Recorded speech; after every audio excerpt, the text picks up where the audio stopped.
오늘 말씀은 요한복음 20장 19절부터 23절까지의 말씀입니다. 요한복음 20장 19절부터 23절까지의 말씀. 우리 다 같이 함께 19절부터 합독하시겠습니다. 이날 곧 안식 곧 첫날 저녁에 때에 제자들이 유대인들을 두려워하여 모인 곳에 문들을 닫았더니 예수께서 오사 가운데 서서 이르시되 너희에게 평강이 있을지어다. 이 말씀을 하시고 손과 옆구리를 보이시니 제자들이 주를 보고 기뻐하더라. 예수께서 또 이르시되 너희에게 평강이 있을지어다. 아버지께서 나를 보내신 것 같이 나도 너희를 보내노라. 이 말씀을 하시고 그들을 향하사 숨을 내쉬며 이르시되 성령을 받으라. 너희가 누구의 죄든지 사하면 사하여질 것이요 누구의 죄든지 그대로 두면 그대로 있으리라 하시니라. 아멘. 할렐루야. 부활이 일어났던 당일날 예수님의 제자들이 여러분들 아침부터 얼마나 당황했을까를 한번 여러분 생각해 보시기 바랍니다. 예수님이 십자가에서 죽으신 사건도 사실은 너무 급박하게 일어난 사건 아니었습니까? 하루에 모든 것들이 다 이루어진 사건이었습니다. 도저히 일어날 수 없는 일이죠. 만약에 누군가가 사형을 당한다 하면 물론 그 죄가 그렇게 중하여서 만약에 사형을 당해도 마땅하다고 한다 할지라도 하루가 지나기 전에 반나절 만에 모든 것들을 다 사형이 언도되고 또 그것이 집행된다는 것은 사실은 있을 수가 없는 일이라고 볼 수가 있는 것이죠. 그러니까 예수님의 제자들도 최후의 만찬 때 예수님과 함께 그렇게 식사를 마친 다음에 바로 그 다음날 오후에 예수님이 십자가에 죽으심을 당하셨으니 여러분 그 충격이 얼마나 컸겠습니까? 눈앞에서 예수님이 죽어가는 장면을 볼 수밖에 없었던 무기력한 예수님의 제자들, 그들 굉장히 당황했을 겁니다. 자, 그런데 이틀이 지나고 이제 3일째 되어서 이제 그 안식일 날이 되었을 때, 안식일 다음 날, 그러니까 지금으로 말하면 주일이고, 주일날 새벽부터 예수님의 제자들은 또 한 번 그 정신없는 하루를 보내게 된 겁니다. 갑자기 막달라 마리아가 뛰쳐오더니 예수님의 시신이 없어졌다고 얘기를 했고, 또 그래서 달려가 보니 예수님이 정말로 계시지 않은 것을 보게 되었던 것이죠. 게다가 막달라 마리아가 다시 와서 이야기하는 이야기를 들은 겁니다. 예수님이 죽은 것이 아니라 어떻게 됐다고요? 살아났다. 예수님을 내가 만났다. 여러분, 지금 예수님의 제자들의 상황이 어떨까를 여러분 한번 생각해 보세요. 지금 굉장히 혼란스러울 겁니다. 지금 또 오늘 19절 말씀을 보면 지금 시간이 언제입니까? 저녁 시간이 되었어요. 그러니까 새벽 미명부터 뜀박질하면서 예수님의 시신이 없어졌다는 것을 확인한 제자들, 그리고 예수님이 부활했다는 이야기를 듣게 된 막달라 마리아의 이야기, 그리고 또 얼마나 많은 이 혼란스러운 가운데 하루를 보내겠습니까? 자, 그런데 혼란스러웠던 것은 제자들만이 아니었겠죠? 당시에 이 사건을 두고서 은폐하기 위하여서 노력했던 사람들이 있었습니다. 유대인들의, 그리고 또 대제사장들, 그리고 또 로마의 당국자들, 빌라도. 그래서 많은 사람들이 지금 예수님의 시신이 없어졌다는 것을 알고 나서 그 동산지기를 매수하게 되었고 결국엔 소문을 퍼뜨리게 되었죠. 어떤 소문을 퍼뜨립니까? 예수님의 제자들이 예수님의 시신을 어떻게 합니까? 훔쳐갔다라는 소문을 퍼지게 되었죠. 그러면 여러분 그 당시에 그 소문이 아주 빠르게 퍼졌을 겁니다. 왜 그렇습니까? 그 당시에 가장 중요한 이슈가, 그 당시에 그 예루살렘에 있었던 많은 사람들에게 있어서 가장 중요한 이슈가 누구였으니까? 예수님에 관한 이야기였으니까 말이죠. 나중에 여러분 엠마오로 가는 두 제자가 누군가와 대화를 나눕니다. 그런데 이제 그분이 예수님이셨는데 그 엠마오로 가는 두 제자에게 예수님이 묻습니다. 도대체 무슨 일이 있었냐? 그렇게 물었을 때 이 엠마오에 가는 그 두 제자가 뭐라고 얘기하느냐면 당신 도대체 어디서 왔냐고. 그런 소동이 있었는데도 불구하고 무슨 일이 있었는지를 몰랐냐 이렇게 묻거든요. 그러니까 지금 당시에 예루살렘에 있었던 가장 큰 이슈는 예수님에 관한 이슈였기 때문에 예수님의 시신이 없어졌다, 그리고 또 그 누가 훔쳐갔다? 제자들이 아마 훔쳐갔다라고 이야기를, 소문을 퍼뜨렸던 것은 반나절도 안 돼서 아마 그 동네에 다 퍼졌을 겁니다. 그러면 여러분 지금 가장 두려운 사람은 누구입니까? 예수님이 십자가에 죽으셨죠. 또 시신이 없어졌죠. 게다가 또 부활했다는 이야기까지 듣게 되었죠. 또 누가 훔쳐갔다? 자신들이 훔쳐갔다. 당국자들이 그렇게 얘기를 하고 있으니 여러분들 가장 지금 두려움에 떨고 있었던 사람들은 제자들이었을 겁니다. 그래서 오늘 여러분들 본문에 보시면 19절 말씀에 보시면 모여 있는데 모여 있긴 했는데 제자들이 두려워서 흩어지진 않고 다행스럽게 모여는 있었습니다. 그죠? 모여는 있었는데 어떻게 됩니까? 문들을 다 닫아놓고 있었어요. 문들을 다 닫아놓고 있었다는 말은 빛이 요만큼도 새어나가지 않도록 문을 꼭꼭꼭꼭 다 걸어 잠그고 있었다는 거예요. 여러분, 문들을 다 닫아놨다는 이 말은 그만큼 지금 누가 두려움에 떨고 있었다는 걸까요? 제자들이 두려움 속에 갇혀 있었다. 이런 이야기를 하고 있는 것이라고 볼 수가 있습니다. 그러니까 결국에는 지금 제자들이 얼마나 두려웠을까? 얼마나 두려움에 떨고 있었을까? 그것을 생각해 볼 수 있죠. 사실은 우리에게도 그런 두려움들이 실존합니다. 문들을 다 걸어 잠궈야 될 만큼의 두려움. 그리고 여러 가지 우리의 삶에 다가오는 실제적인 두려움들이 우리를 정말로 마음의 문을 닫게도 하기도 하고요. 우리의 삶의 문도 닫게 하기도 합니다. 여러분들 TV에서 가끔 이렇게 어떤 시사 프로그램이나 여러 가지 이제 프로그램들을 보게 되면 집에서 나오지 않는 사람들 이런 것들 여러분들 많이 이렇게 접하게 되잖아요. 그러면 그분들이 왜 집에서 안 나오느냐, 청년들이나 사람들이 왜 집에서 안 나오느냐. 사실 우리나라도 문제이지만 우리나라보다 훨씬 더 이전에 문제가 있었던 사람들이 이제 일본 사람들이 굉장히 그 부분에 많은 사회적인 어려움을 당하고 있거든요. 지금도 그렇고요. 그런데 그 이야기들을 이렇게 쭉 들어보게 되면 그들 나름대로는 상처를 받은 것들이 굉장히 많은 거예요. 사회적으로 상처를 받고 또 가정에서 상처를 받아서 그 자존감을 상실하고 바깥으로 나오게 되면 자기가 곧 무너질 것 같은 그 두려움 때문에 결국에는 계속해서 어디에 갇혀져 있는 겁니까? 자기의 성을 쌓는 그 안에서 절대로 나오지 않고 바깥으로 나오지 않는 그런 모습들이 보여지게 되는 것들을 우리가 심심치 않게 보도 프로그램이나 여러 가지를 통하여서 우리가 보게 되죠. 그러니까 결국에는 갇혀 있다는 말은 그만큼 두렵다는 겁니다. 그러니까 문들을 닫아놓는다. 결국엔 마음의 문도 닫아놓는다. 그리고 우리의 삶의 문도 닫아놓는다는 것은 그만큼 우리의 삶에 두려움이 존재한다는 것을 의미한다는 것이죠. 여러분 오늘도 이렇게 다들 마스크를 잘 쓰고 오셨는데요. 마스크를 쓰는 거 왜 쓰시죠? 닫은 거잖아요, 입을. 왜 썼습니까, 우리가? 코로나 바이러스가 두려우니까. 결국에는 우리가 두렵기도 하고 누군가에게 내가 전파할까 봐도 두려운 것이고 또 내가 전파를 당할까 봐 두렵기 때문에 어쨌든 뭘 하는 겁니까? 가리는 거 아니겠습니까? 그러니까 뭔가를 가린다는 것은 그만큼 우리에게 두려움이 실존한다는 이야기가 된다는 겁니다. 그러니까 결국엔 지금 우리가 코로나 바이러스로 인해서 싸움을 싸우고 있는 이 시대에도 결국 우리에게는 두려움이 존재한다는 것이죠. 바로 그때 오늘 본문에서는 놀라운 일 하나가 벌어집니다. 그 문들을 닫아놓은 그 상황 속에 예수님이 계셨던 겁니다. 오늘 본문은 대단히 우리가 이해할 수 없는 일이 벌어지게 되는 것을 보여요. 그러니까 그 문들이 분명히 닫아놨음에도 불구하고 예수님이 어디에 계십니까? 오늘 본문의 19절을 보세요. 문들을 닫았더니 예수께서 오사 이렇게 돼요. 그리고 그 가운데 서서 이르신다고 말씀해요. 그러면 예수님은 도대체 어디서 뛰쳐나오신 걸까요? 원래 잠깐 숨어 계셨던 것일까요? 문들을 닫아놨는데 과연 어떻게 들어오신 걸까요? 예수님이 이미 들어와 계시는데 문을 닫아놓은 것은 아니었을 거란 말이에요. 그러니까 이 말은 무슨 말이냐? 문들이 다 닫혀진 상황에서도 예수님은 그 닫혀진 문을 얼마든지 뚫고 들어오실 수 있으셨다는 거예요.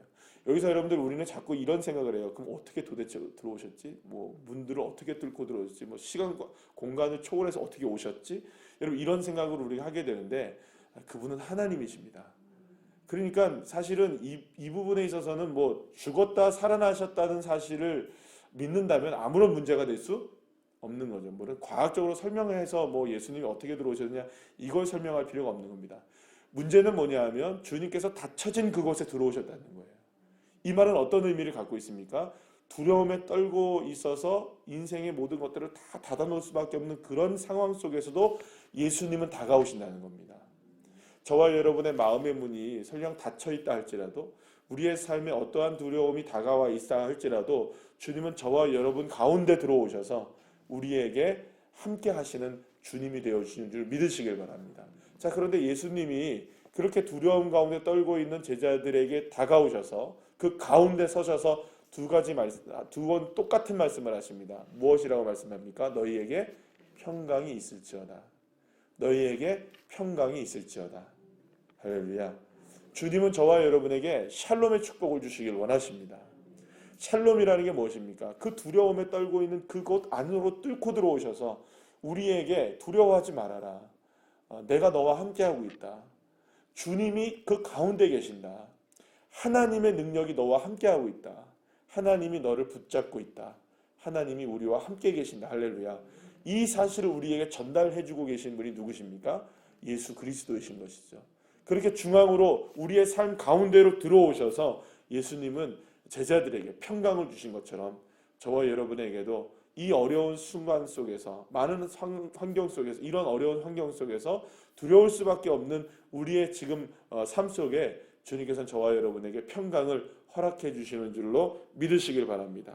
자, 그런데 예수님이 평강이 있을지어다, 평강이 있을지어다 하시면서 두 가지를 얘기를 하세요. 똑같이 평강이 있을지어다 하면서 어떤 액션들을 취하세요. 한 번은 어떻게 얘기하십니까? 옆구리와 손을 보여주세요.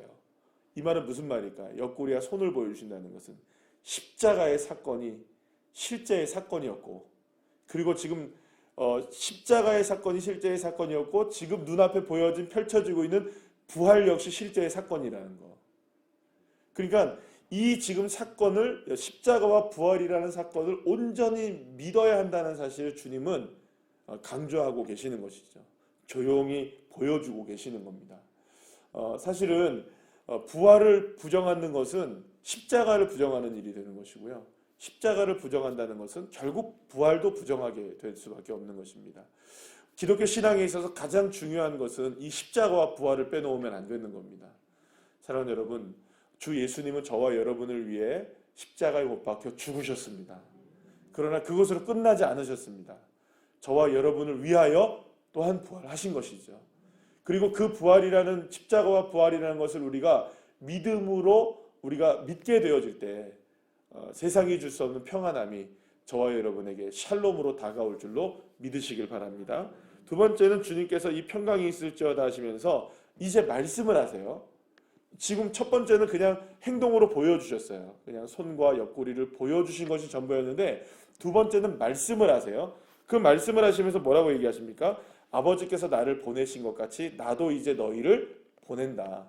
그리고 숨을 내쉬면서 한 가지 행동을 하시죠. 뭐라고 얘기하십니까? 성령을 받으라, 이렇게 말씀하세요. 여러분, 그러면 성령을 받으라고 말씀하시면서 숨을 한번 깊게 내셨다는 것은 이 숨을 쉬었단 말이에요. 사실은 이게 성령을 루아흐 이렇게 얘기하는데요.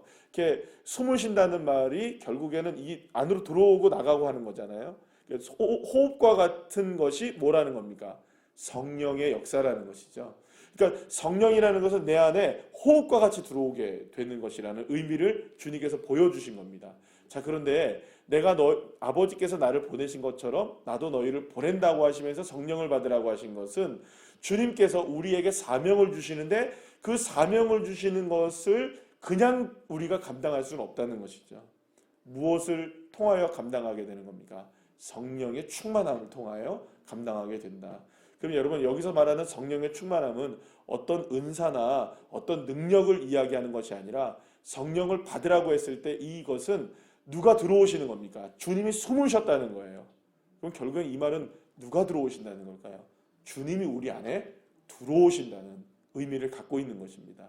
그러면서 주님이 보내신 것처럼 나도 너희를 보낸다라고 하셨을 때 우리를 홀로 보내시는 것이 아니라 내가 너와 함께 네 속에 들어가서 우리 속에 들어오셔서 내가 너를 보낸다라는 의미를 갖고 있는 것이죠. 그때 여러분, 주님께서 우리에게 샬롬을 주신다고 약속하세요. 그러니까 이 말은 결국에 정리하면 어떤 의미가 되냐면, 주님께서 성령을 우리에게 주실 때 우리에게 맡겨진 귀한 사명을 감당할 수 있게 되는데요. 그 사명이나 주님이 나와 함께 계심을 통하여서 주님은 평강을 허락해 주신다는 거예요. 그러면 이 말은 무슨 말이냐? 결국엔 누가 하신다는 겁니까? 내가 사명을 감당해서 내가 간다고 할지라도 그 어떤 사명을 감당해도 누가 하신다는 겁니까? 숨 쉬는 것처럼 들어와 계신 그 성령님이 나와 함께 계심으로 주님이 나의 삶을 이끌어 가시겠다라는 의미를 갖고 계시는 것이죠. 사랑하는 여러분, 주님이 내 안에 들어오셔서 나를 이끌어 가신다고 말씀하시는 것입니다.